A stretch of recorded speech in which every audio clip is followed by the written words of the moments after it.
300 ফিটের এই ঘটনা এখন জনমনে ভয়াবহ রূপ নিয়েছে।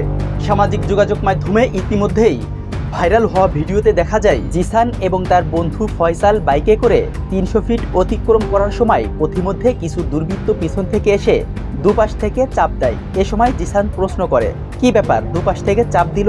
হঠাৎই হেলমেট পরা কয়েকজন দুর্বৃত্তরা তাদের রাস্তার মাঝে আটকে ধরে। ভিডিওতে দেখা যায় দুর্বৃত্তদের হাতে দেশীয় অস্ত্র রয়েছে।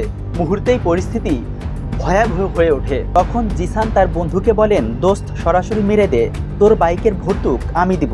বন্ধুর জীবন বাঁচাতে ফয়সাল সত্যি নিজের জীবন বাজি রেখে দুর্বৃত্তদের উপর ঝাঁপিয়ে পড়ে, কিন্তু দুর্বৃত্তরা তাদের উপর দেশীয় অস্ত্র দিয়ে হামলা চালায়। ফলস্বরূপ ফয়সালের মাথায় গভীর আঘাত লাগে এবং তাকে 5 থেকে 8টি সেলাই দিতে হয়।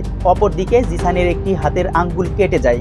হাতে পায়ে একাধিক কোপের চিহ্নও রয়ে গেছে। তাদের ভাষ্যমতে দুর্বৃত্তরা প্রায় 5 থেকে 6 রাউন্ড গুলি ছোড়ে এবং চেনি দিয়ে কোপায়। জানা যায় ফয়সালের বাড়ি কুমিল্লা জেলার চান্দিনা উপজেলায় এবং জিসানের বাড়ি কুমিল্লা জেলার লালমাই উপজেলায়।